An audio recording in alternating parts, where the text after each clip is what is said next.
Welcome back. Happy New Year.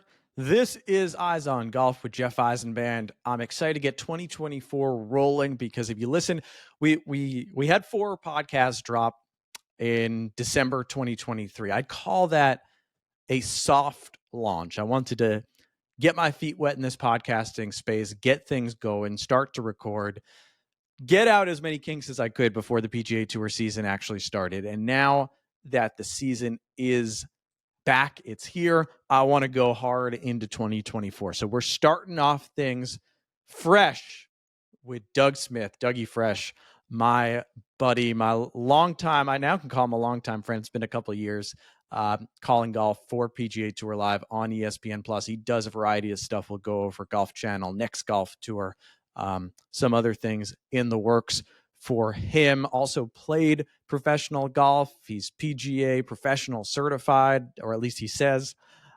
He's just done so many things for the game. So I'm really excited to do this. We've been talking, both my fiance and his wife have said in the past, you guys should just put a microphone in front of you guys and talk about golf. So we wanted to do that here. We talk about his career, how he got to this point, and also we break down a lot of things going on in golf right now, whether that be Tiger Woods and Nike, whether that be some of the fashion of the game, and also a little bit of the professional game and where its future might lie as 2024 progresses. So Doug Smith coming up right here on Eyes on Golf to get us rolling in 2024. William Douglas Smith, welcome to Eyes on Golf. Jeff, you lucky we friends, man. Calling me out by my whole damn name, bro. Like, people get slapped for stuff like that. You lucky you in New York and I'm out here in AZ, but it's about the same weather either way it goes. What's happening, man? What's good? Good acting, because obviously we did this the first time and then we had to re-record, so I couldn't surprise you with that government name again. Well, you still pissed me off twice instead of just the first time. Now I'm still angry about it. But well, it's all good. I'm good. We got language going right off the top. I want to introduce Doug Smith as many things in the golf world. Played his college golf at Louisville and FAMU, pro golf at PGA Tour Latin America, the APGA Tour, various other stops on air, host and analyst, whatever you may be, Doug, for Beyond the Fairway Golf Channel, PGA Tour Live, the next Golf Tour. We're going to have to talk about that. And how about this? If my research is right, the 2005 PGA Works Collegiate Champion. Is that a fact, or can we confirm? Because I can't find the history of it. Wow. It's basically just in your bios. So you just say that that's what you did. You know what, Jeff? I appreciate all the accolades until you tried to wrap that up, and then you again, pissed me off. Government name, double checking my bio. I feel like Trump right now, just getting fact checked the hell out of. Yeah, I did win that in 2005. Kind of, you never know what's going to be kind of your crowning moment, I guess you could say. But that's back when I was good at golf. I feel like back then I couldn't miss a golf shot. But yeah, it's weird hearing all that shit when you put it like in order, right? Like podcaster, father. Well, oh yeah, you forgot that. That's you did forget father, yeah. Husband, part-time golfer now. No, it's been an interesting ride, Jeff. I can't lie there, but hey man, I'm happy though. You know what I mean? Like I'm here with you. I got my eyes on golf. I'm getting ready for this season. Like, man, I'm sick of being bored, Jeff. Like, let's just be honest. I'm sick of being bored, but we'll talk more about that here in a minute.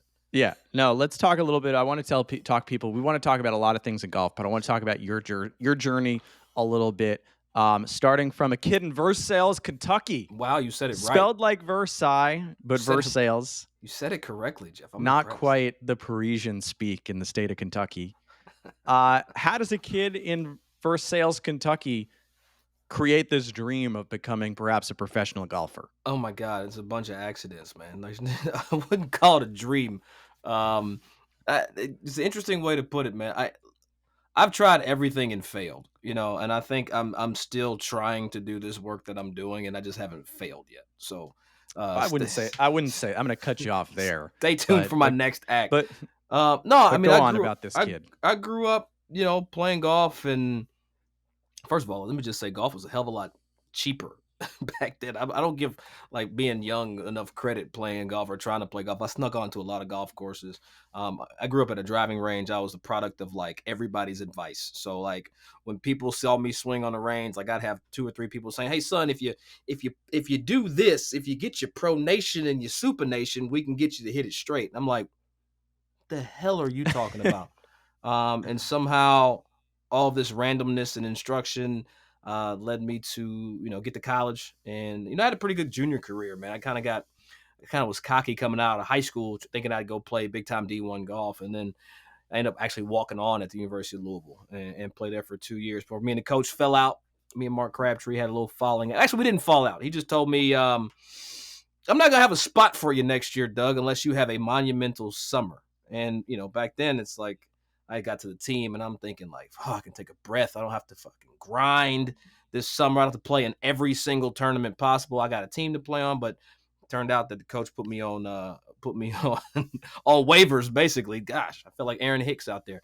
But no, I got put on waivers and then, I actually decided to give up the game, man. I was like, the hell with golf. I had some other things happen that year at the state am there in Kentucky. I got left. I made the cut. My teammates had missed the cut, but they drove and were like 2 hours away from home.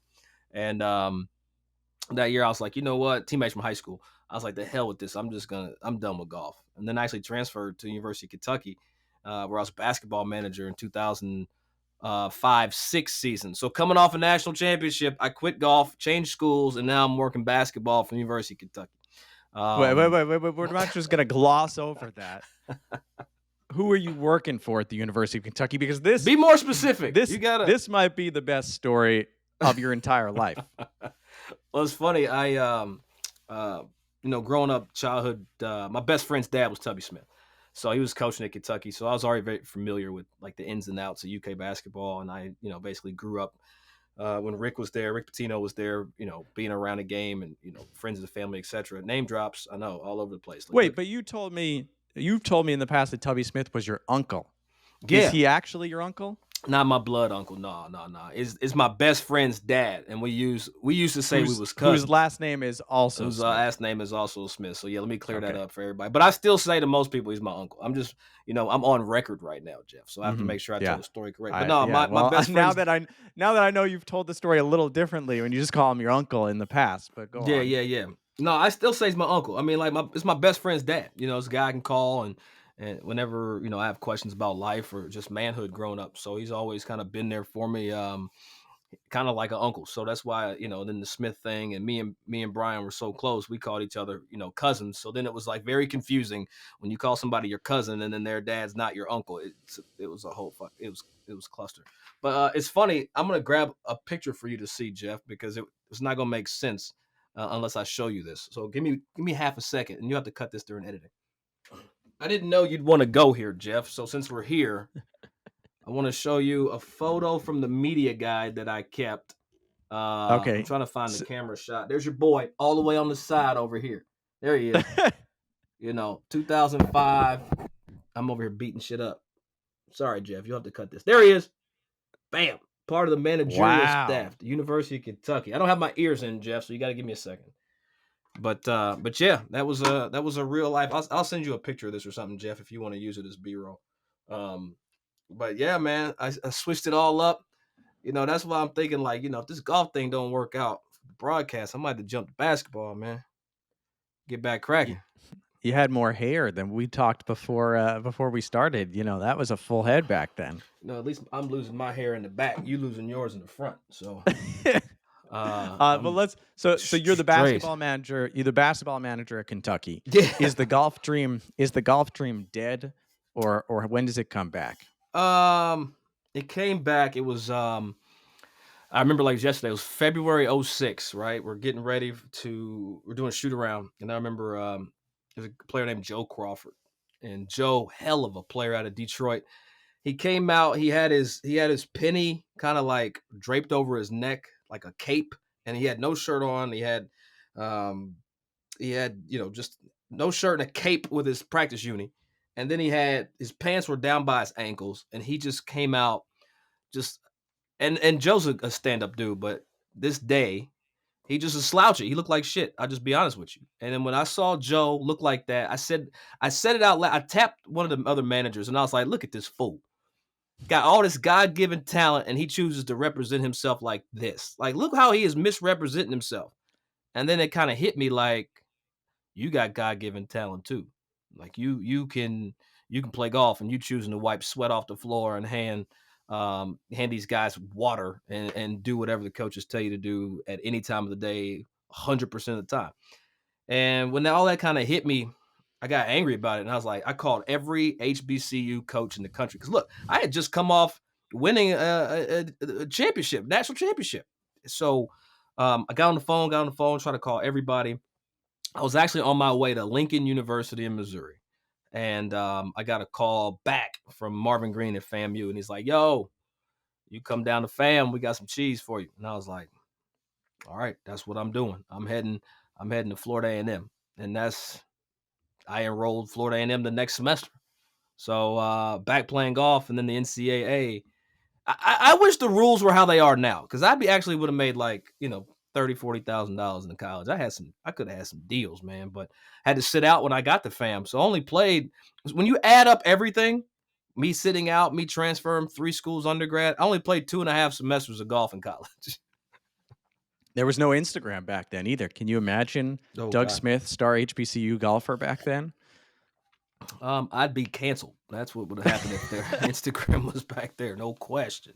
We're gonna keep that. I got wife and kids now, so I ain't gonna go into that how I could. But we're gonna keep it right here.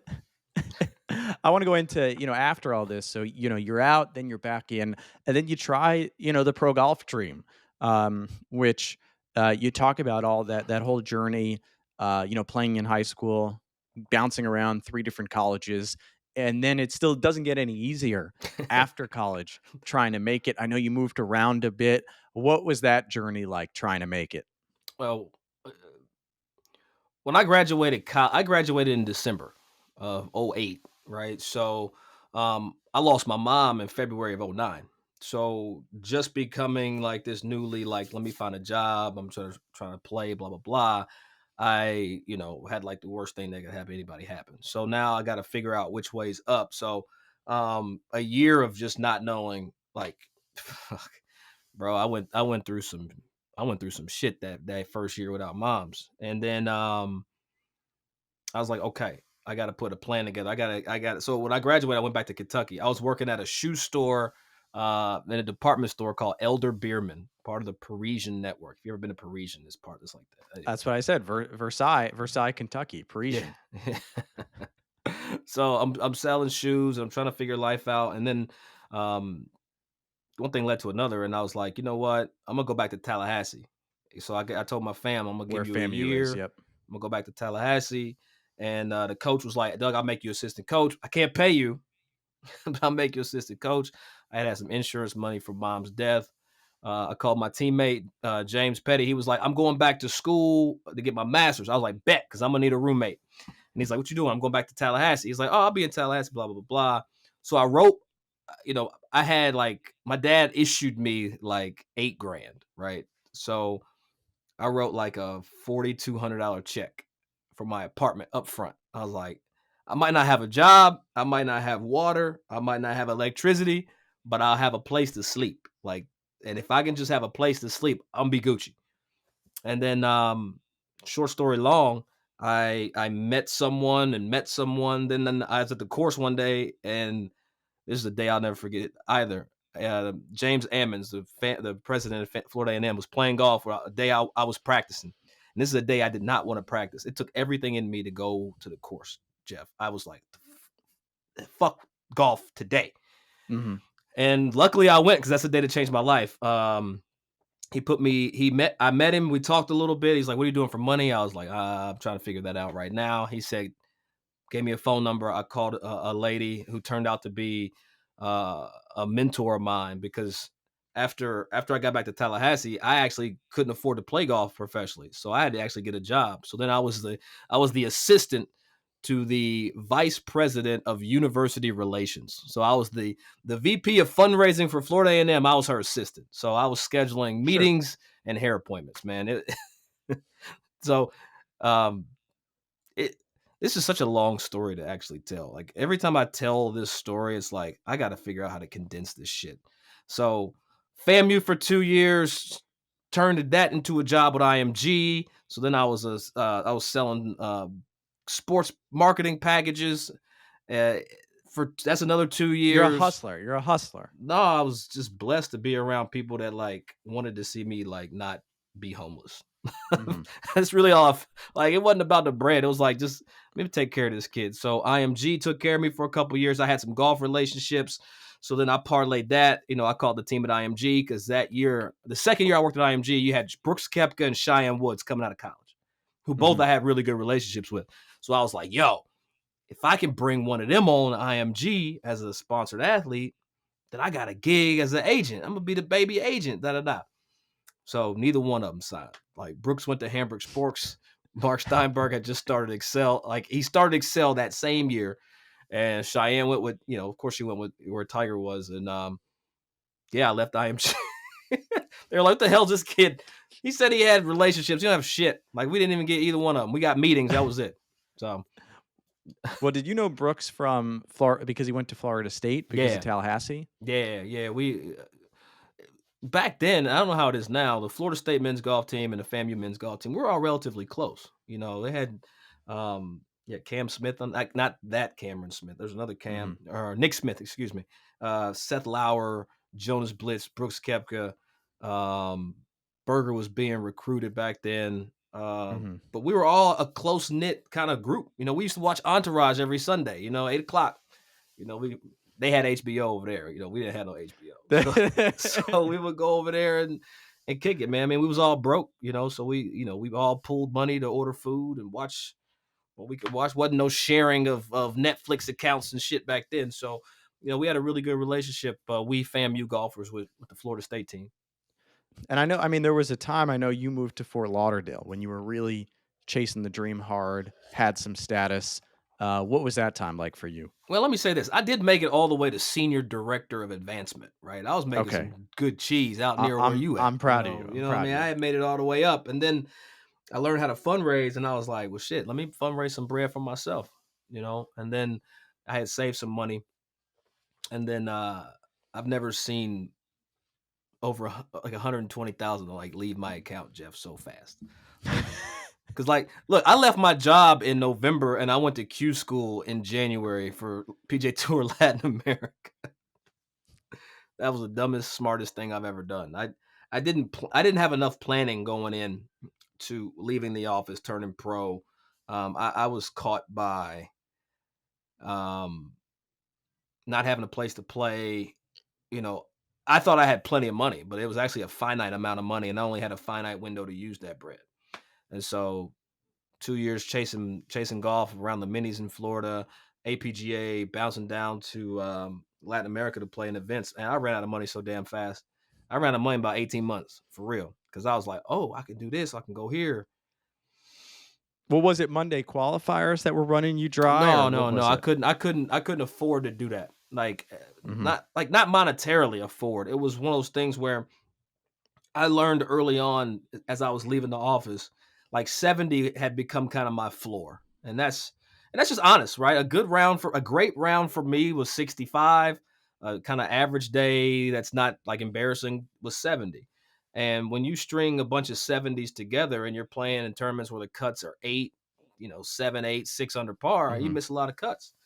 And so when I was measuring when I did my SWOT analysis, if you will, between chasing Mondays, the upside was greater, but there Yeah. was too much to lose. So like I played in a Monday qualifier right when I graduated. I played in a before it was uh,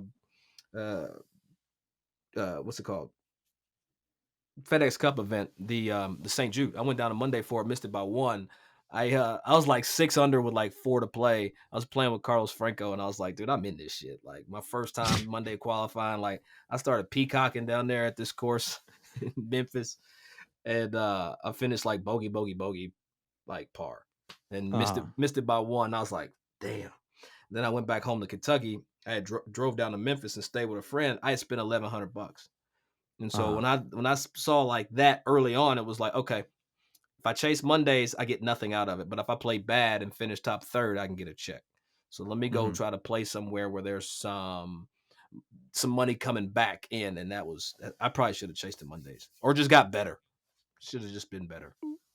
Play better, Doug. Play better. It's exactly right. I want to. We've talked a lot about. I know you spent some time practicing at the Ledbetter Academy down there in Florida. Well, I believe I worked at worked Champions Gate. So yeah, I was I did practice there, but I was also employed.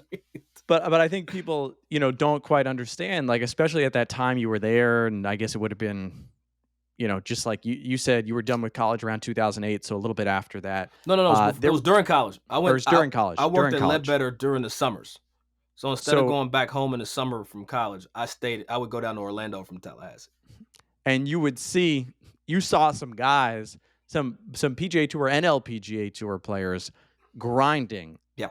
As I want to say kids back then.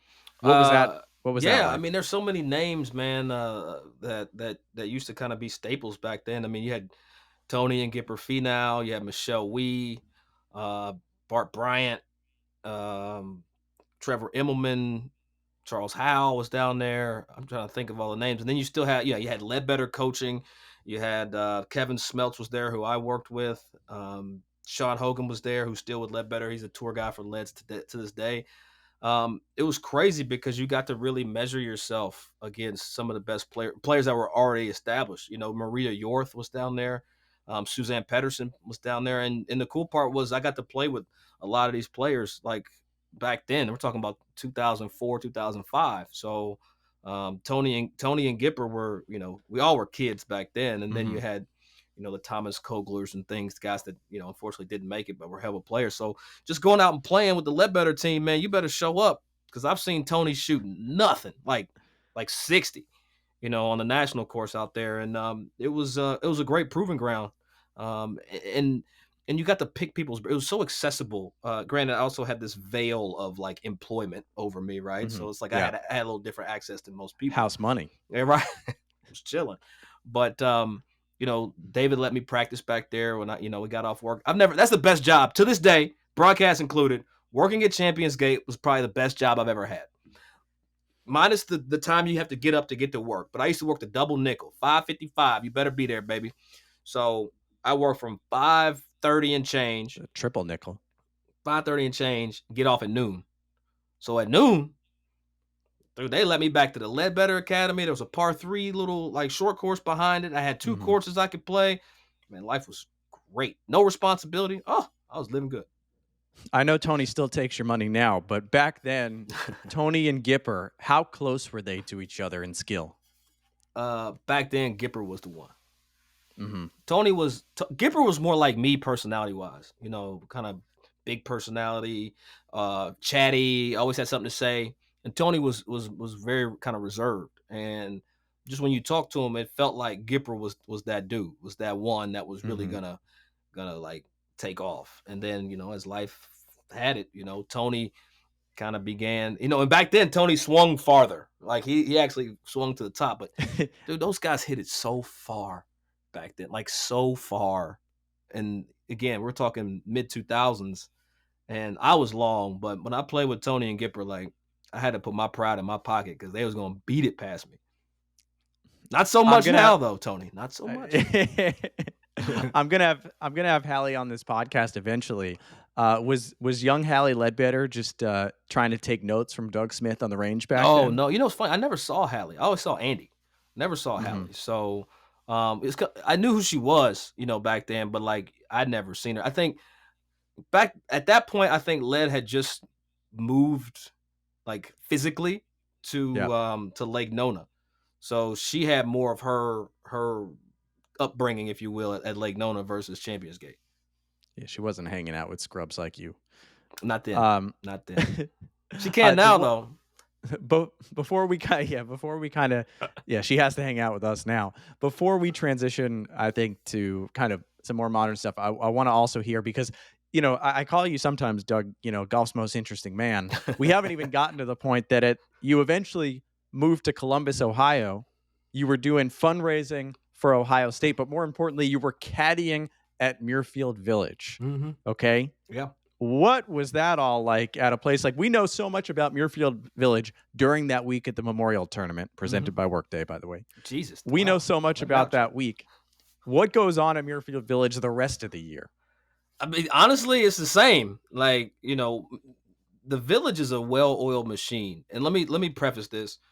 When I worked at Ohio State, I would overflow caddy at the Village, right? So if they had like pro-ams or events where they needed more loopers, that's when I would loop.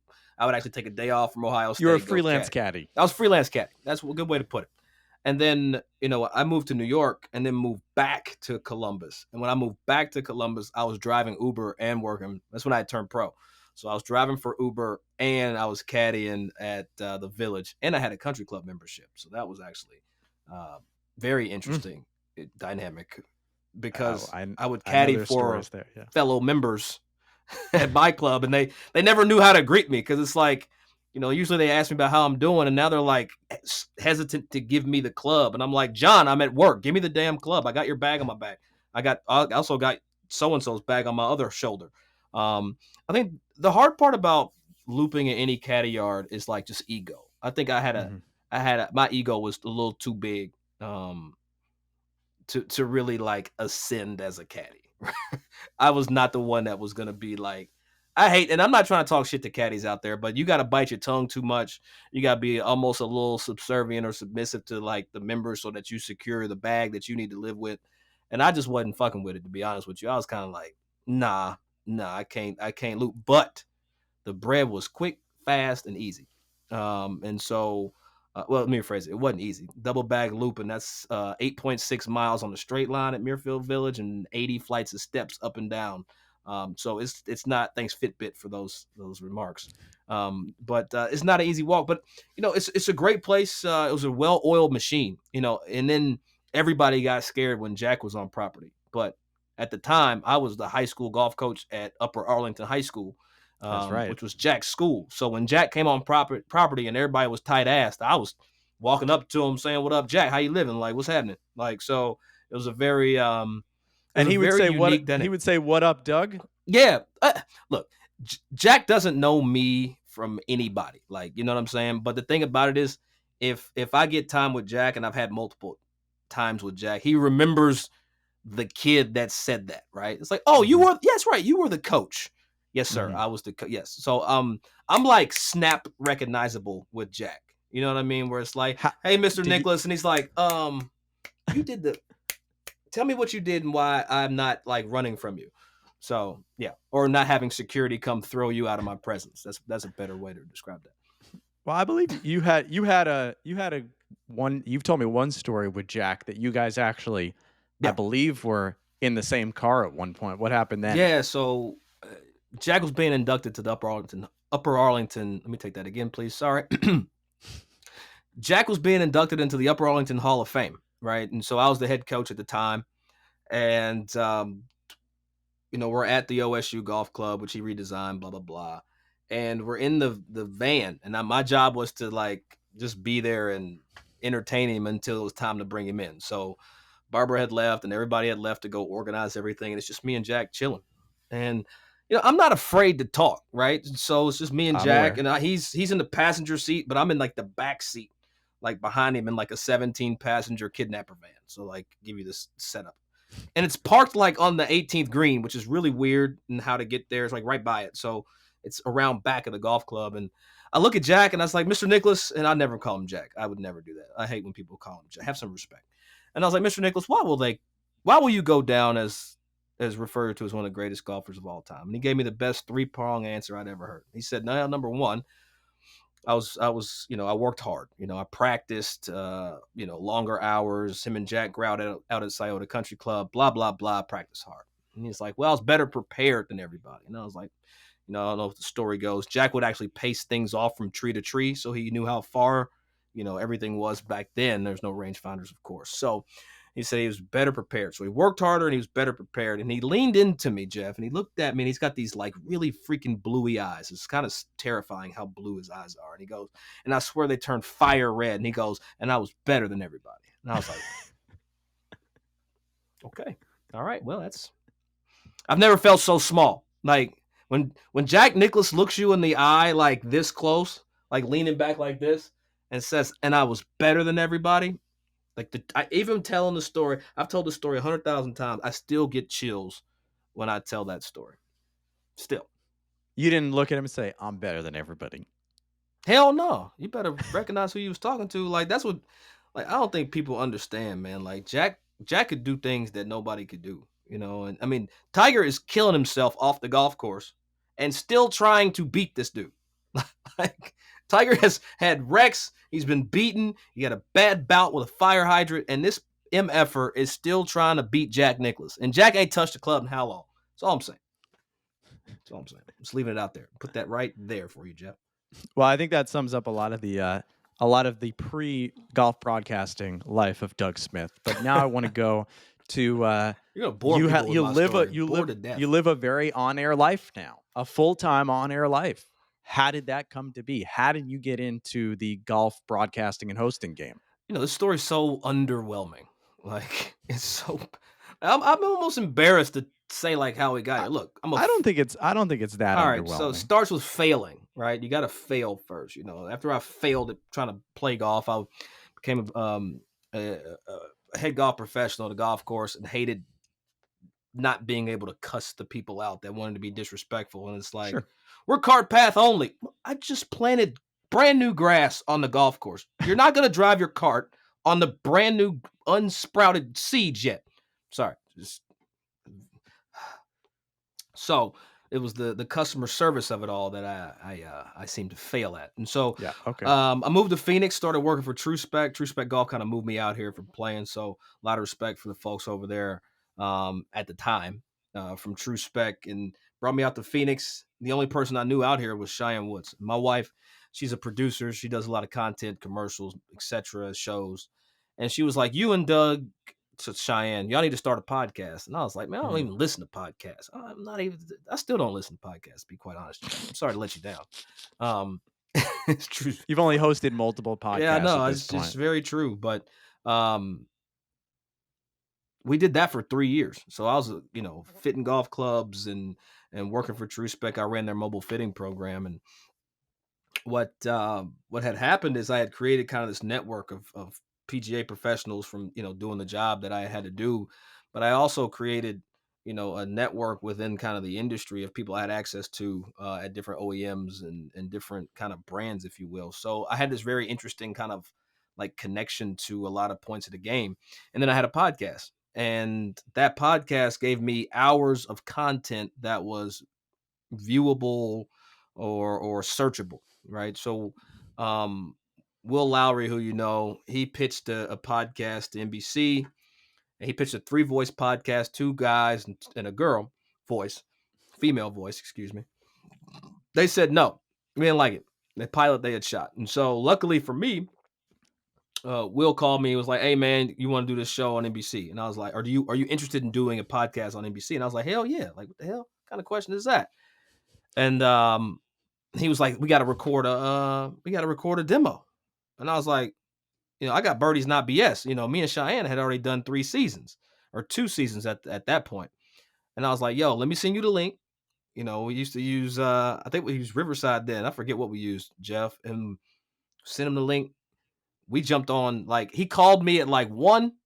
We had already had the episode in the can by 3. Quick. Put it out. People liked it. That actually served as the demo to NBC. And they were like, yo, let's go. And Molly Solomon, who was the EVP or executive producer of Golf Channel at the time, called me. And she was like, hello, is this Doug? And I answered, I've told you this story, Jeff. I answered the phone. I'm like, yo, huh? Who this? I don't know no Molly's.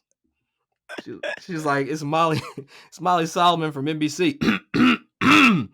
Yes, hi, Miss Solomon. Doug Smith, wonderful. I've never code switched so fast in my life. And she and I had a great relationship. We still do, and I appreciated her taking opportunity on 2 knuckleheads. And then I got a call from actually I had an email sent from Henny Koyak. Shout out to Henny.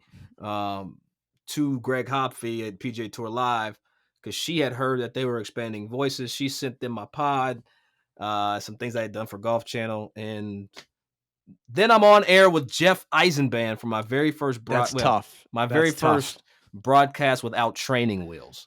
First PGA Tour broadcast. Well, no. I had done Corn Ferry and the Shriners before we got together for Amex, and it's so random, man. I just feel like if you do the things that you like and love and you're half decent at it, people will like find you, and I feel like I've been found. But when you get to the top of kind of one mountain, you're at the bottom of the next. So even though Jeff, you and I, we have this great opportunity, with PGA Tour and broadcasting and golf space, now we're at the bottom. Like we're the new guys on the block, and we're the guys with no stripes. So we gotta earn them, man. We're in like rookie league, single A. We're trying to work our way up. Yeah. Actually, I want to talk about that because we're coming up on the 2-year anniversary, Doug. I'm going back down next week. We're taping this. I'm going back down next week to St. Augustine to do the Amex, to do the American Express. So that first, I didn't get that call. It's rude. Well, you got a lot coming down, but let's talk about that first broadcast that we did. So it's essentially the first full ESPN Plus PGA Tour Live. This deal's been in the works for like 2 to 3 years. They did the 2 events in Hawaii, but those were one stream. So now we're going 4 streams, wall-to-wall coverage, baby. Everything. First time ever. You got main feed, Doug. They got the A team. Swanee and Mark Immelman are in there. Doesn't get bigger. We I think we're very close with them now. I think then we came into that studio before, just want to say hi to everyone. A little wide-eyed. You got marquee group, featured group, A team. Oh, everybody was everybody had been doing it for as long as we'd been alive. And then they're like, featured holes.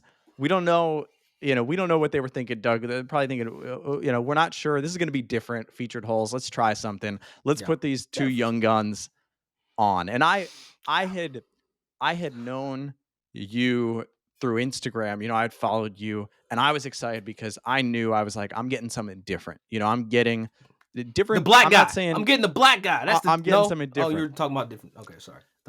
Energy, I think was okay. That was the word. Got it. And we met the night before in person for the first time, and we had found out we had one mutual connection, right? Claire. Shout out Claire Cato. Kaito. Sorry. From the had been working for the Knicks, and went to Ohio State. But we show up that first day and we're like, let's try something different. Let's go at it. And we are just bouncing off the walls for that first segment, the beginning of PGA Tour Live, the first featured holes, first PGA Tour Live on ESPN Plus of the Amex. We're going kind of crazy. We're doing our thing. We're feeling ourselves. And I remember we leave kind of the studio for our first break and people are looking at us like, what the heck did these guys just do? Oh yeah, no. The thing is, I think for the first time you saw, for the first time you saw broadcasters have fun. Like, we don't see it. Like, having been in the industry now for a little bit and work with different teams, like when broadcasters leave, everybody like disperses, right? It's not like they hang out. Well, some hang out, but everybody, the senior ones kind of leave and don't really, hang around, drink, whatever. So I think for the first time you saw 2 guys come out excited about what they had done, proud of what they had done, and knew they did something different, right? Like when we get on the 1s and 2s, you're not going to get the same, you're not going to get Kurt Byram and Jim Nance, yes, those are 2 different networks, but I did that on purpose. You're going to get golf how I think you and I want to hear it. I think that was our whole premise, was let's do this how we would like to hear it. And that's what we did. We didn't have anything to lose. That's shit to lose. That's nothing to lose. Not a thing. I remember looking at you, someone hit an approach shot, and I was like, that's probably about a 6 foot, 7 foot, 8 foot putt. And you're like we're talking about Waka Flocka out here.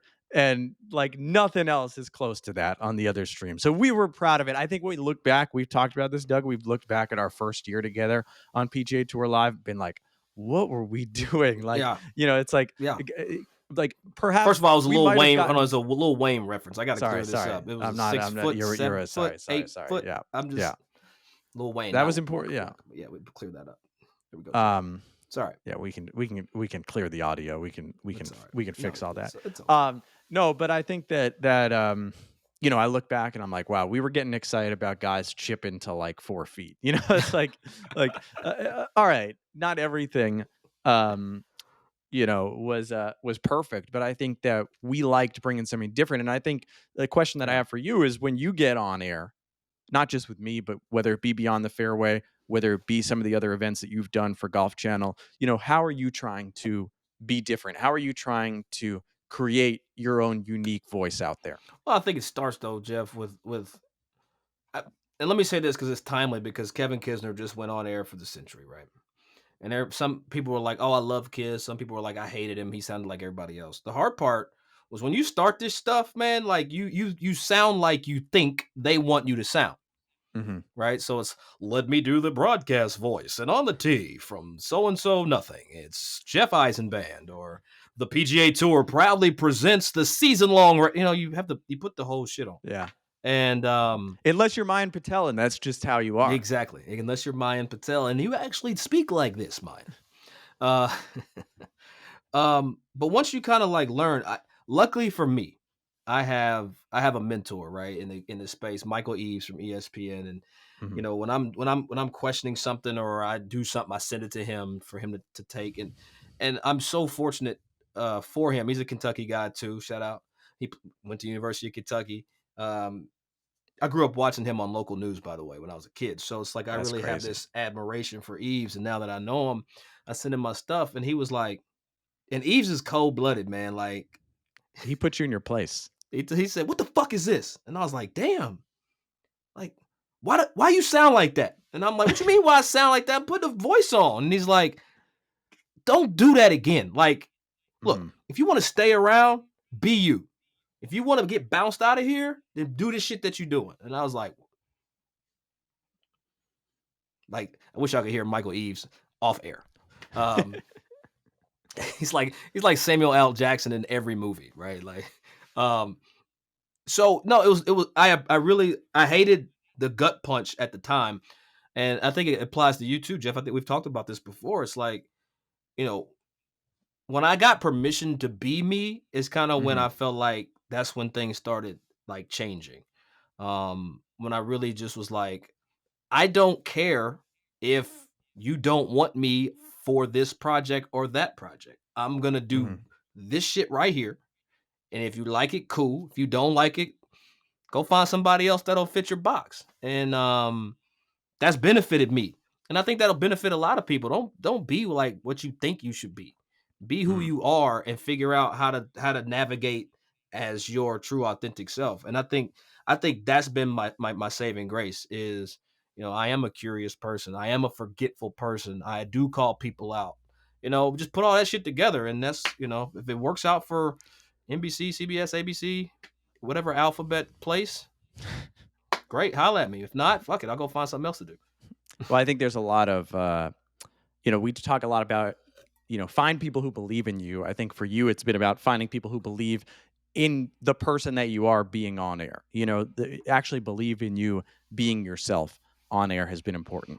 I want to talk about some things happening in golf right now, because like your wife has basically said, she's heard us on the phone and just said, put a microphone in front of you guys and talk about it. All the time. And yesterday we were talking about Tiger and Nike. And I mean, you're a little bit older than me, Doug. I'm just going to be honest here. But so like I look at it, I'm 30 years old. Tiger's been with Nike 27 and a half years. Obviously that relationship ended this week as we are talking. So for me, I've never seen anything different. I was debating friends yesterday. I was saying to me, Tiger Woods in a red Nike polo, or not a polo, just a red Nike shirt, could be a mock turtleneck sweater, whatever it is, black hat with the TW logo. To me, that is as recognizable as Michael Jordan in a Chicago Bulls jersey, Derek Jeter in a New York Yankees jersey. Yeah. We'll see if Tiger's next brand gives him a red shirt, or we don't see it any different. But what do you make of, the last 27 and a half years? First of all, and the way that things went down with the split happening now? I'm gonna take a different way to answer this question, man. When you look at Nike, Nike likes to be a part of things that are Well, we uh, should preface this with you have been a part of Team Nike before, but go 5 on. years, 5 years, Yeah. and, Not and now, not now, yeah, but you have been contract. a part. No, but like it's not like I don't respect Nike. Like when I was a kid, I Mhm. grew up wanting to be, I want to wear Nike. I want to do the XYZ with Nike. I wanted Nike, and I got that. So I got to check off the box. Whether Nike stays around the game of golf or not, I have 5 years to rock in my opinion, the dopest brand i- out. Um, Mhm. so Nike doesn't own the red shirt. Nike Mhm. doesn't own the black hat. Nike doesn't own the foot joys that Tiger wears. For So, sure. um, the issue is how iconic the two things were. Nike had like, you go back to Seve Ballesteros. Like I think he was one of the first cats Mhm. that wore not the swoosh. Yep. In golf, I remember the blue shoot at the Open Championship. Those old videos. Um, but to go back to my point, Nike wants to be where there's dynamic, be it racial, social, hurdles that are being jumped and broken down, and um, just the PR from it. The brand wants to be associated with it. And if you look at golf right now, there's nothing dynamic, there's nothing social, there's nothing controversial about the players. Mhm. Especially from a socio-economic Well, background perspective. Now you can talk yeah. live and all that shit, of course, Mhm. but when you look at the players, there Mhm. is no one that is breaking down racial barriers or socioeconomic changes that are happening in the game of golf like there were back in the 90s with Tiger signed the deal with Nike originally.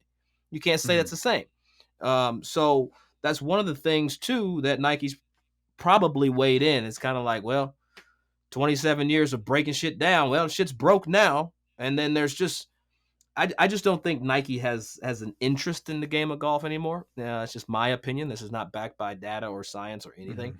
I just think there's other places to make money for that brand, and I think golf is has. There's been so many boutique brands and things that have popped up, the Graysons, the Robacks, Mhm. where they've taken so much of Nike's market share. Where Nike's kind of like, well, y'all not over here, so we just gonna put some bread. And there's a dynamic person over here. We're gonna do that, or we're gonna go over there. So I'm interested to see what Nike does.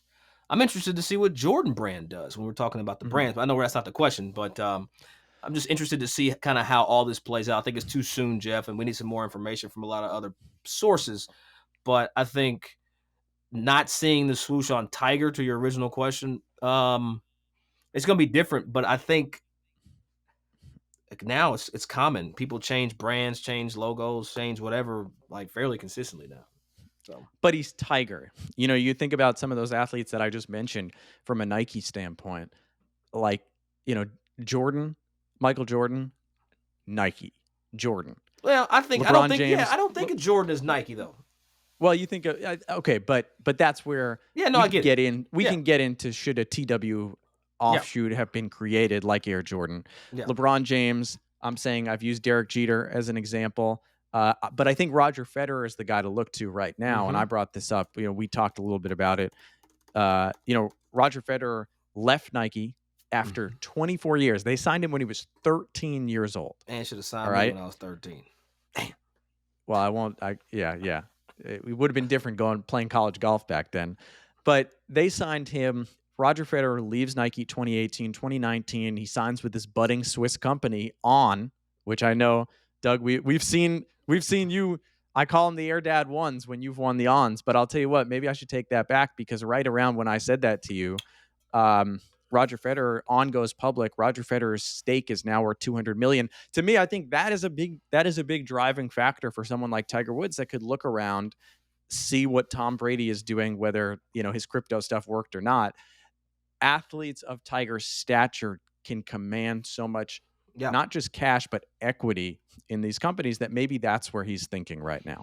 Well, he's already got the groundwork laid with TGR. You know what I mean? It's already Tiger, right? TGR. He's already got logos. He's already got whatever he needs, unless he wants to jump on a different bandwagon or be like Charlie and sign an NIL deal with Grayson. He's not going to happen. I really don't see that happening. But look, like to your point, there's I think the whole live convo with Tiger, and we heard this, 800 million or whatever number for Tiger, $1 billion. I think Tiger probably looked at that and was like, you know what?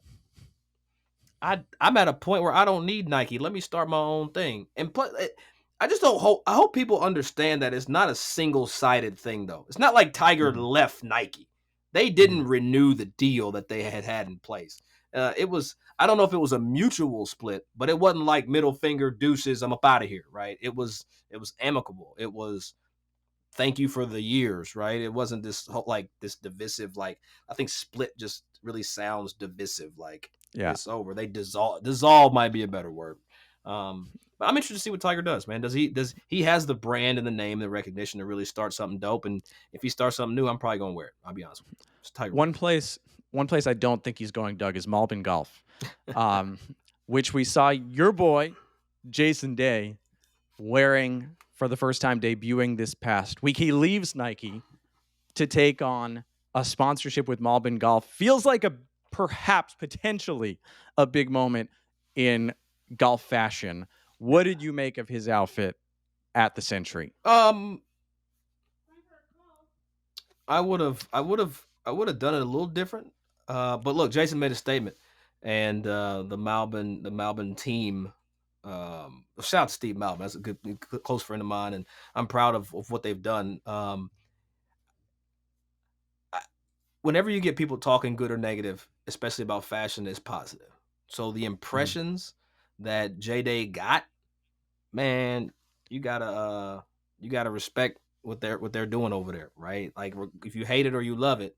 Me, I probably would have changed the pants a little wide for my liking. I'm just saying, like a little more tapered look. But that's the point. Like fashion is to whoever is it's the eye of the beholder, right? Like what is fashion, what's not fashion? Like what's your style, what's not your style, and at the end of the day, you got to give Jason Day a lot of credit because he looks like no other player on tour right now. And I think Mhm. like we kind of got into this sheep mentality with the PGA Tour with the clothing. Like Alex Van Rooyen goes out and wears joggers, and everybody's like, "Oh, what the hell?" Right? And it's like, hell, Eric. you wore a hoodie 2 years ago. If you're Terrell Hatton, it was a story, and now it's like Mhm. as common as a sleeve of golf balls. So, anyway, No matter what people think of Jason Day and Malbin, I'm thinking about the East Side Golfs of the world. I'm thinking, are we going to get a Lululemon golfer, Doug? There's so many brands that can spread it around. I think there's some individuality in the game. No one even talked about Siwoo Kim was wearing Bad Birdie last week. I haven't seen a PGA Tour player out mm. there with your hitters out there in Scottsdale or Phoenix. What do you think can become of these new brands of golf that are out there? Well, look, there's a lot of boutique brands that are making like fantastic product. Like I got to be honest with you, like I've worn Nike the last 5 years, and now being out of contract, I've had some companies, great companies, send me some stuff, and I've worn it, and I've been like, wait a minute, clothes can feel like this? Like I've been looking at different fabrics, like, oh my God, this is like pajamas. Like this is great. So I think there's an opportunity for everyone right now. I think the bigger opportunity right now in golf is what our game's gonna look like. I think the PGA Tour and this live shit, like they've got to figure this out because if they don't do it correctly, everything else is going to get watered down, and we won't give a damn about who's wearing what. Or Jason Day's wide ass leg pants were from Mile, but like nobody will give a shit if we don't figure out where our league is and how the game is gonna sustain. And like that, I just was talking to a friend of mine from PGA of America, and everybody is kind of feeling this state of golf and trying to plan for it the best we can. And how can we plan for some shit we don't know that how it's going to turn out or play out? So it's just a very interesting time. And just to keep on the fashion tip, like I think finally we have the ability to kind of go back to yesteryear and express Mhm. yourself via what you're wearing. And you look at Lee Elder was one of the best dressed people like in the Mhm. game. Like, I mean, hell, Ben Hogan had a little drip out there. Yeah, Walter Hagen. If you look at all the pictures of Walter Hagen was fly.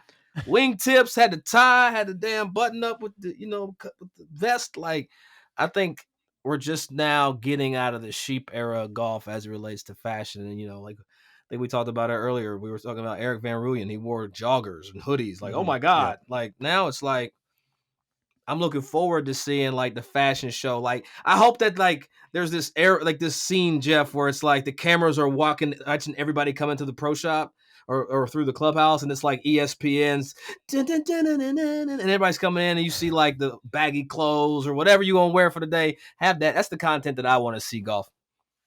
I was thinking about that the other day, seeing NBA players come in. I was actually thinking, imagine if golfers showed up in something other than what they were wearing on the course. That's what You I'm know, like if saying. they Like, changed in the locker room, yeah, change right? the locker room.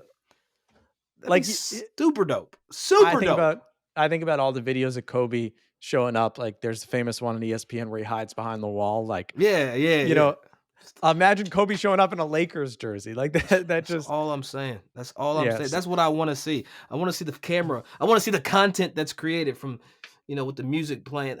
Just- They need you, But Jeff. I They think need to your point, there's an individuality here. And I was talking to someone who wasn't a fan of what Malbon Golf put Jason Day in. And I said, it's different. Like when you see so much, and I think we have to get into a conversation about golf and accessibility and stuff. Because I'm saying when you see what younger, and I'm not saying all of the younger people out there are wearing Malbon, but I'm saying that there is an opportunity here that when people want to show up, they wanna show their friends, their personality, and they're wearing something different, and they don't necessarily wanna just wear the same polos and khaki-looking pants that they've worn forever. I played my pickup basketball game last night, and I was thinking, like, I got a couple pairs of basketball sneakers, Doug. I'm like, "What do I wanna show up in?" Oh, That's Jeff, what do I wanna flash with with you my playing friends pickup. Oh, tonight? You that don't w- you don't understand my crafty game, Doug. But the point is that golf, has an opportunity there. You mentioned the live stuff and the mhm. PGA Tour stuff, and we've Yeah, had a lot of conversations yeah, over the years. And I think it definitely feels like right now everyone's in this holding pattern. I think people feel like, post John Rahm, it feels like both sides seem like they are close to some sort of agreement, that we're close to some sort of world, that the divisiveness isn't necessarily there, but we just wait. And I think it's a critical time for golf because, I look at myself going out there and I want to portray golf as a sport that is fun, interesting, that the pro game is compelling. I'm sitting at the edge of my seat watching Chris Kirk, Sahith Theegala, and Jordan Spieth come down the yeah, stretch the other day. But then I also see all these takes out there that are saying, I'm losing interest because of the split and everything going on yeah. right now. So And then, what do you and make of well, everything at rightfully this so. moment? Well, it's funny you bring up the century because if you think back the last two champions, you have Cameron Smith wins, then John Rahm wins, and it's like both the last two Well, tournament John Rahm champions was win. there this week, but that's a different story. That's a completely different story. But I just like again, like you go back to the Cam Smith win, and then John came in second when Cam won that tournament, and then he Yep. wins the next year. So I'm just sick of players having to choose a side. Like what this era of golf, the last 3.5, 2 seasons has done to the game is like I feel like we're back in the '90s with East Coast West Coast rap. Like you got to choose a side, and I think that we got to choose the music, right? We got to choose the golf here. Like, look, if the motherfuckers want to go play over there, cool, right? But we also then need to breathe. The PGA Tour didn't want to give live validity. It's just a fact, right? Jay Mhm. Monahan, his stance on everything was this is a little hobby that these guys are doing, but he realized how deep the Saudis' pockets were, and Jimmy Dunn said, "Hell, we got to go. We got to jump in with them because we can't fight this legal battle that could go whenever, whatever, right?" And um, but what pisses me off the most is in this era of golf and the two sides of it all, though, Jeff, is the fans are the ones that are paying the price. Mhm. And 100%. the people that support these players, the people that are buying the tickets, buying the suites, the companies that have supported the PGA Tour for years, those are the people that are suffering. And I think it's some selfish shit from both sides here. So, like, what I want to see moving forward is I need Tiger Woods to go into that Players Advisory Council and be the damn person he's supposed to be. Get this shit figured out.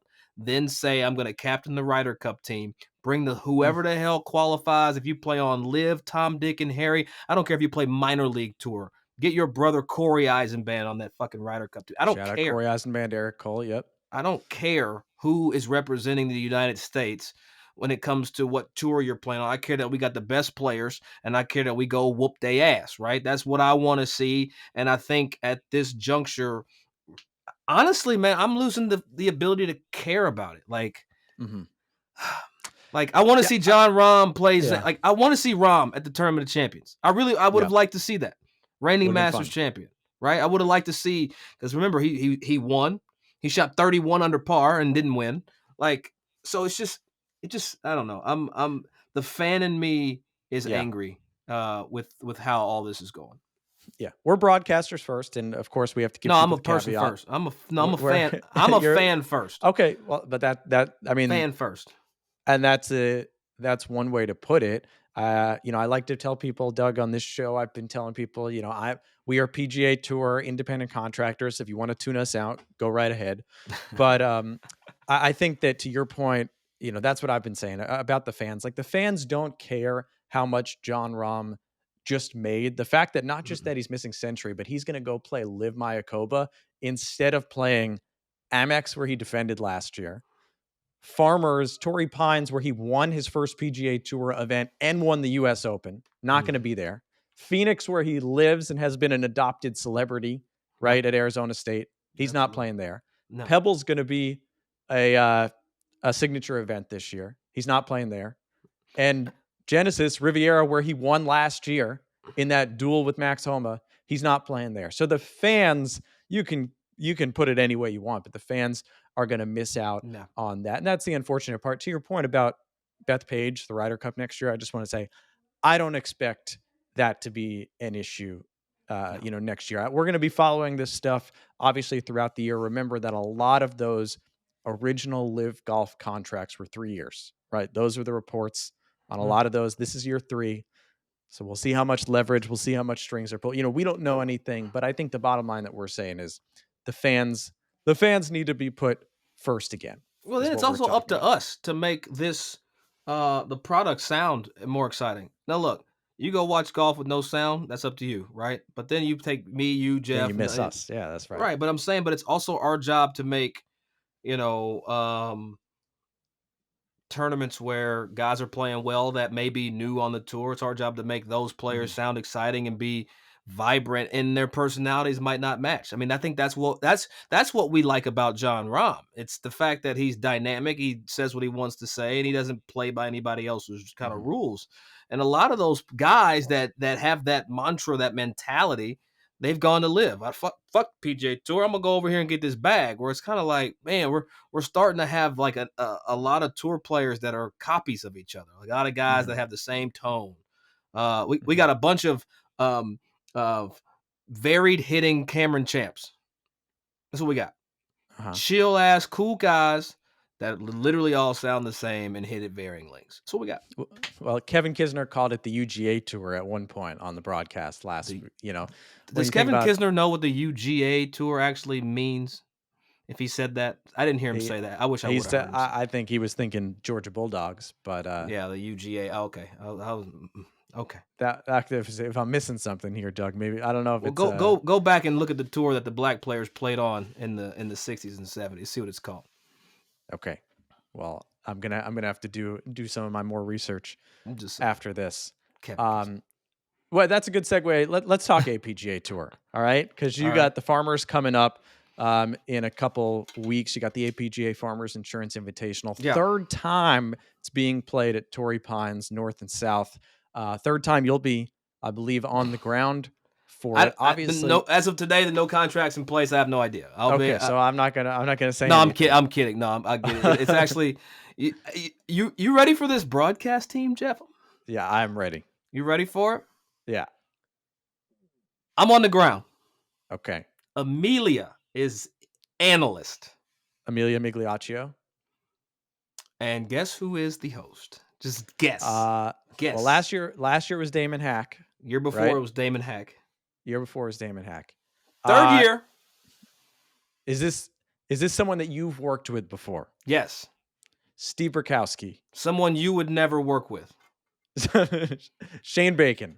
Nope, even better. Even more dynamic. The most dynamic broadcaster in sport. You're calling it with Gus Johnson? Who is it? Oh, I wish. God, why doesn't Gus do golf? Gus Johnson, look at me. We need you in golf. I need you in golf. Thank you. Talking about the coach, Jonathan Coachman. Our guy, Jonathan Coachman. Me, the coach, and Amelia. That's going to be the team bringing APGA to the masses. Golf Channel. They're the Sunday finale there at Farmers. It's driving down the highway from the OC to San Diego for that. Let me tell you something. I love working with Coach, man. Coach is funny. He's that dynamic off air, right? Most of the people that have those big personalities, they get off air and they're kind of chill and mundane, but no, not that guy. So no, I'm looking forward to the excitement that he brings, and it should be a good time. And I'm just gonna do what I do. And just I gotta say this, I gotta preface this always: is these guys are gonna play without a practice round the Sunday after a PGA Tour event on the third hardest course on the PGA Tour, and the entertainment value lacks. Let's just be honest. You're looking at guys try to save a round versus like go low. You go back last year, Max Homa shoots final round 66 in some of the coldest, windiest conditions ever created there, which was a remarkable round of golf. And then you guys come in shooting 73s for the APGA. So need to make sure that people are giving these guys a little grace, and you're watching it as an effort to grow the game, not as an entertaining. It's more of a survival of the fittest, if you will, a little Darwinism on TV. Marcus Bird, the defending champion, if I'm not mistaken. Yeah. This event obviously is ineligible this year. Ineligible. You've played a lot of APGA. Let me say this though, ineligible, Jeff, because he got to Korn Ferry Tour. He made it to the final stage, and he has conditional status on the Korn Ferry Tour, thus making him ineligible for this APGA finale. So it's a compliment that he's ineligible. And I think that's also, to the point, the APGA Tour, which you've played on and were playing events on before this tournament was put on air. Yeah. It's obviously brought a lot of publicity. Big shout out to a guy like Billy Horschel, who's been doing some big stuff with the APGA Tour in Jacksonville. How have you felt about this moment for the APGA Tour and for players like Marcus, who have been able to segue from that, from the APGA Tour to status on various PGA Tour sanctioned tours? I've got a lot of respect for the guys that built the tour, and they just brought in a new CEO. Kim Bentley stepped down. I don't know who that new CEO is. I know he came from Jordan Brand, but I don't know his name off the top of my head. The APGA started as kind of an effort just to get black guys playing, and then playing for something, and trying to get to the tour. And as things have progressed, and the efforts from companies that want to be a part of the story and not just be a part of checking their diversity box for their multicultural advertising spend, I think that's been the exciting part, because a lot of things, golf is very good at saying, hey, let's do stuff for this underrepresented community because we can spend our diversity budget over there. And it's been nice to really see the partnerships that companies like Lexus has had and Farmers has had with the APGA, and some of the stories that have come out of it. You look at Willie Mack. He played on the Korn Ferry Tour last year, making it through each stage of qualifying. Didn't have the year that he had hoped to have, but again, he played his first season on the Korn Ferry Tour. It's a lot different playing APGA, where APGA you have basically a tournament a month, maybe two, and then Korn Ferry you have 4 tournaments a week or a month. And so the learning curve of the learning curve of learning how to travel and what happens when your equipment breaks, or what if you're in the wrong equipment, you can't chase certain pins because you don't have enough spin, et cetera, et cetera. You don't really have that access to that type of attention to your game at the lower levels. So seeing how the APGA has also worked as this intermediary between the OEMs, sponsorships, opportunities for the players, and the PGA Tour, it's been exciting to see. And it's crazy where things can grow. Like, you're just starting your podcast. This could be one of the best podcasts in a couple years, out on Apple, Spotify, Stitcher, whatever you get your podcast.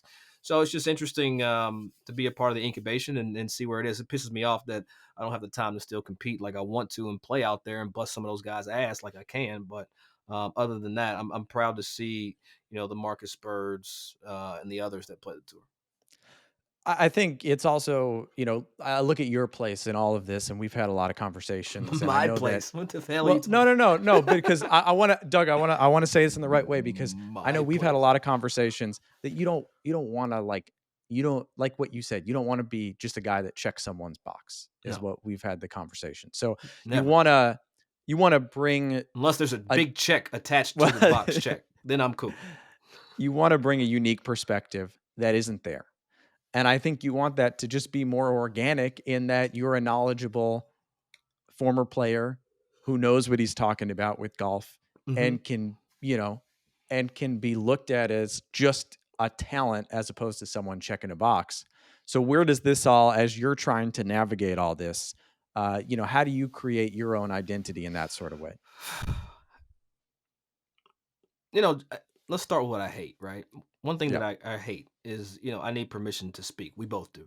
We need somebody Hmm. to say, we need Jeff and Doug on the bill for this show, and then you go do it. Hmm. That's the tough part because I'm new and I didn't play the PGA Tour.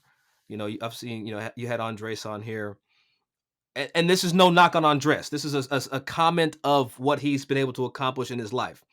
He could be half as good as I am, but he played the PGA Tour to talk about the PGA Tour, so he has a leg up against me.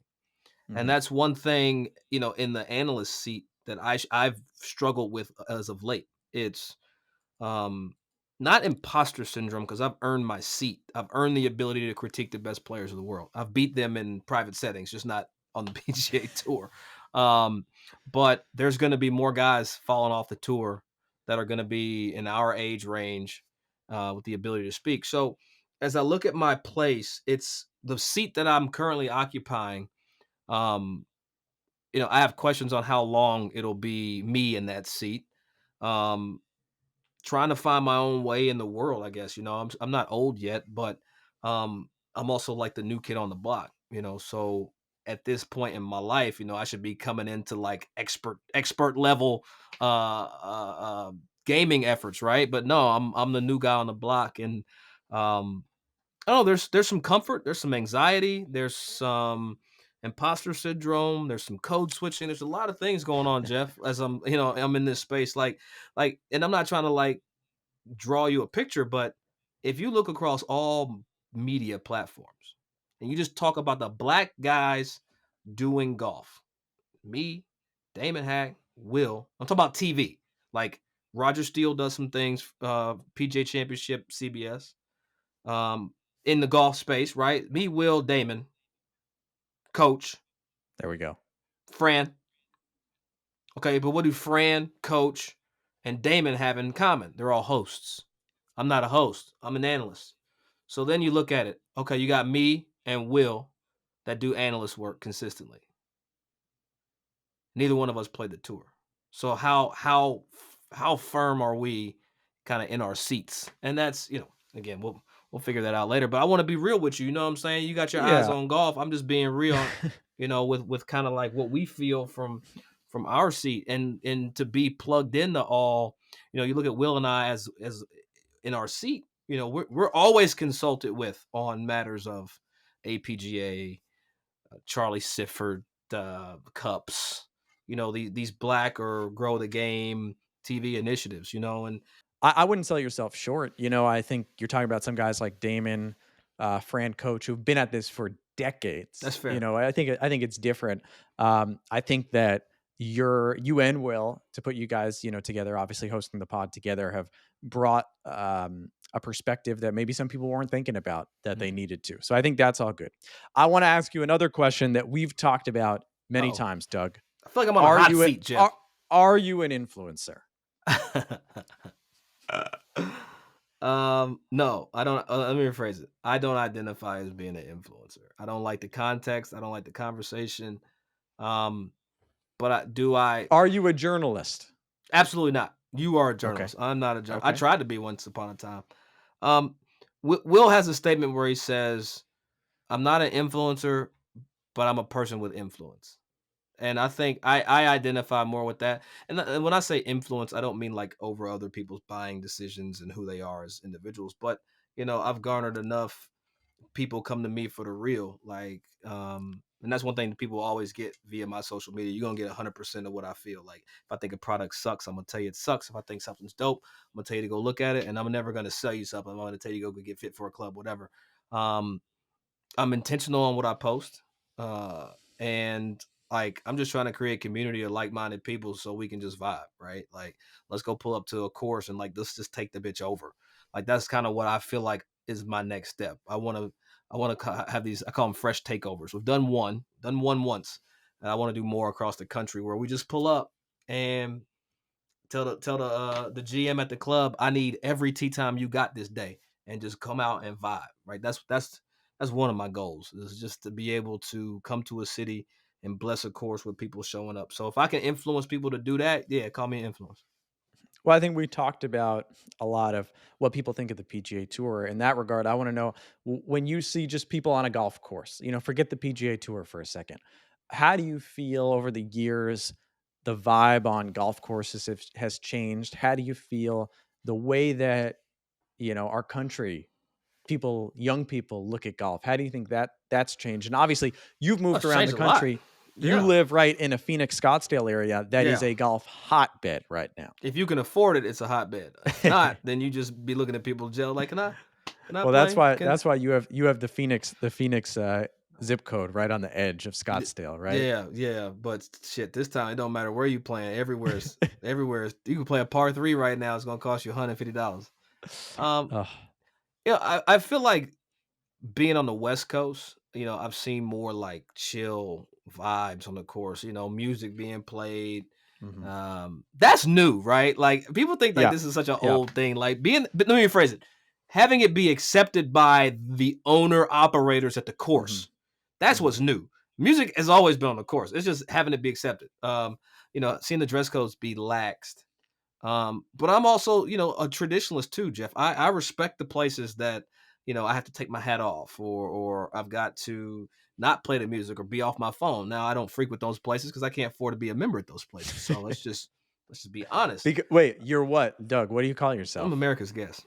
I am America's guest. I'm the best person you can have come to your course to play, honestly. Like, because I don't play golf anymore and I have suck. I got a 2 handicap. That means I can shoot 65, maybe I can shoot 80.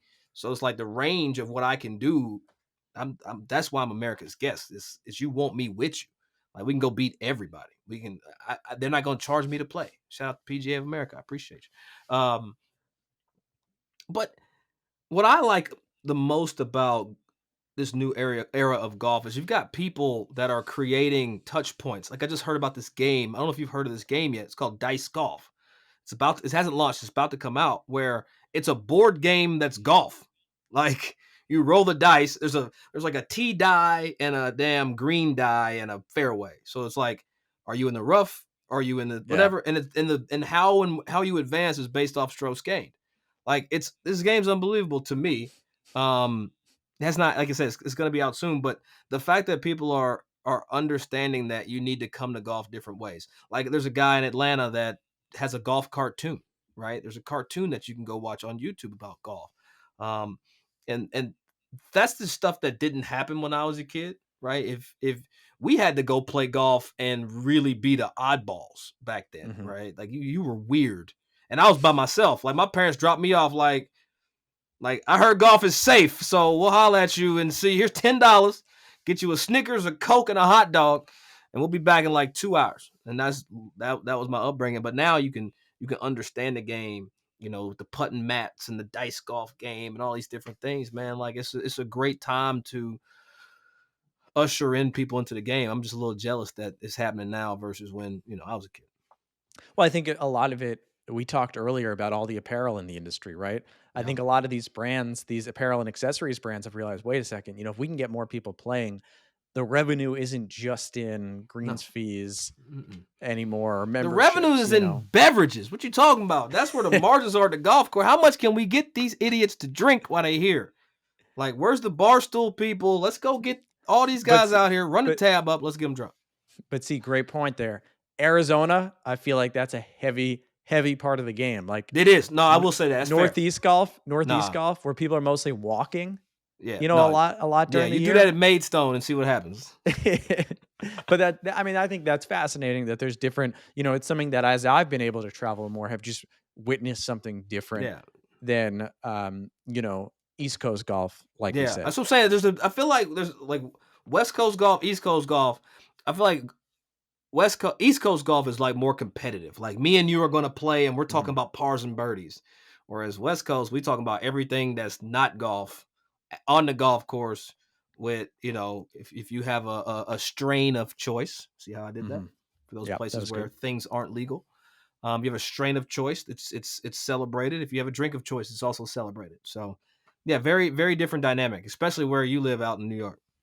Yes, very different. But I mean, I played TPC Sawgrass with a few guys from the Flex, PGA Tour, flex, Doug. You could do the same flex. last year, and they were all, you want to drink, you want to drink. I was like, I'm playing TPC Sawgrass for the first time. Like, I want to stay locked in.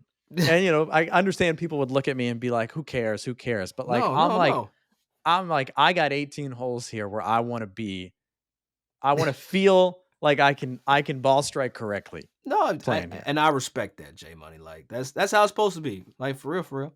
But just Uh, me.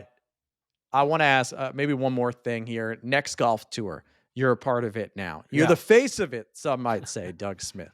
I know. What the Um, hell were they thinking about? you just talked about a board game. This isn't quite a board game, but we see that screen golf is taking off, I would say, right now. Sim golf. Sim golf, excuse me. Sim golf, screen golf, whatever you want to say. Uh, Taking off in a way that it's definitely Mhm. becoming more accessible. And I think that a lot of the people, like we've been saying, that might not be paying those greens fees are more than willing to practice or even socially kind of rent some sort of booth, whether it be at a 5-iron golf or something like that. What is the next golf tour?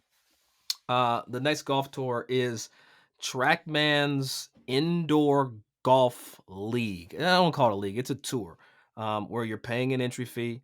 You're playing for real money. You're playing real people from all over the world. We have a joke, but it's actually a branding effort. It's the biggest professional golf tour in the world. Like you're having 900 to 1,000 people play every single tour event. It's staged in the off season, so tour players of the various tours, the Nordic League players or even the mini tour players down in Florida. The Corey Eisen bands again. I'm shouting your brother out. I love that your brother Pump them plays up, pump them is up. trying to get there, man. That's dope. Um, but it's also like real. Like there's guys out there making $30,000 a tournament. Like you can really change your life.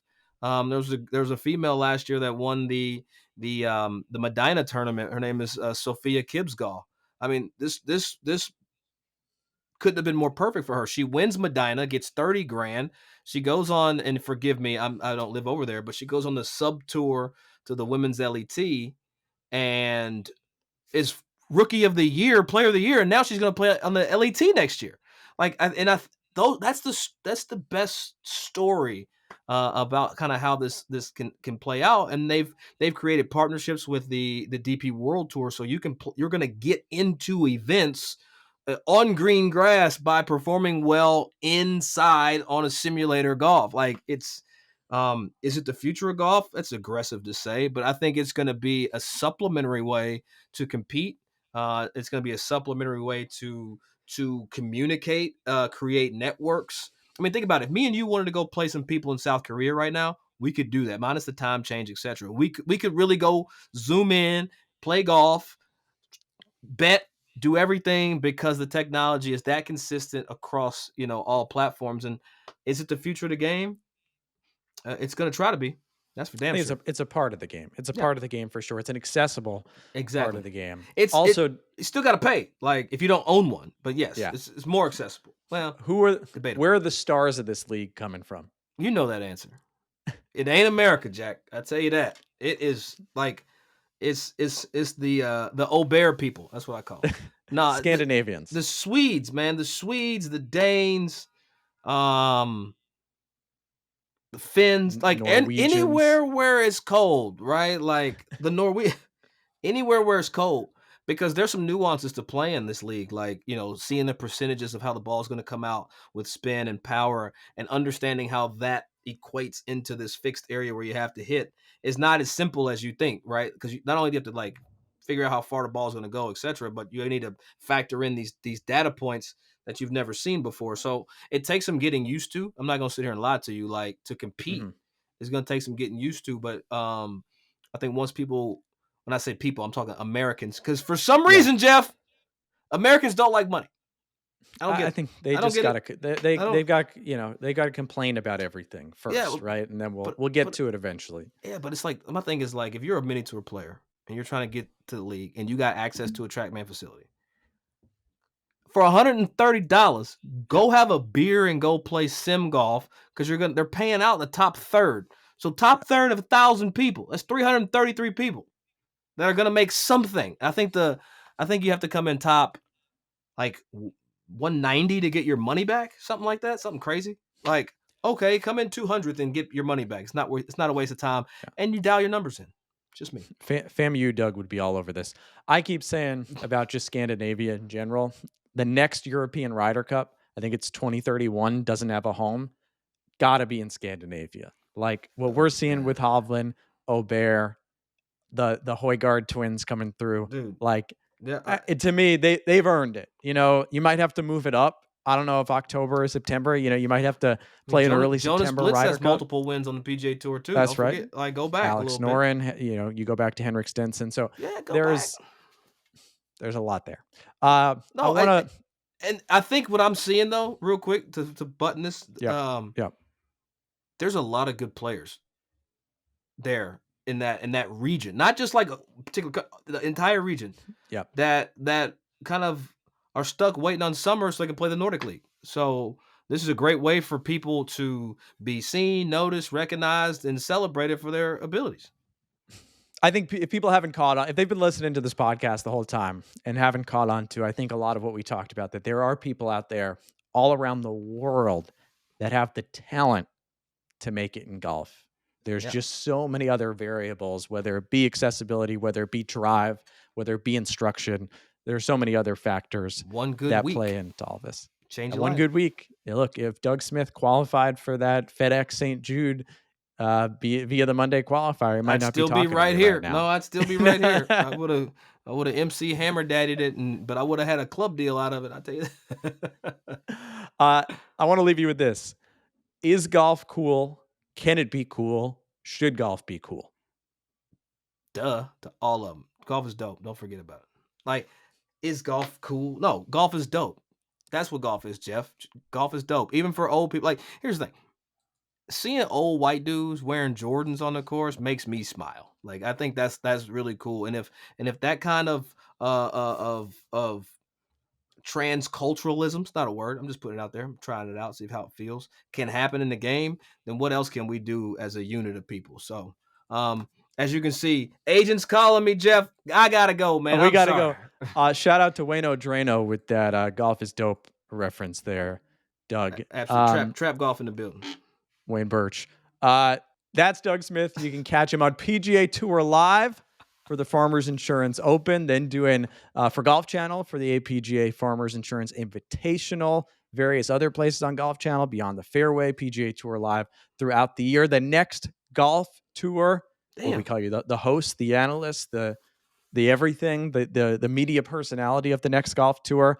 And I also, I mentioned all your accolades. I didn't mention you're also PGA professional certified of some sort, associate. You forgot father. That's the one you really forgot. And father. That's the one. And father. I had this on the list, Doug.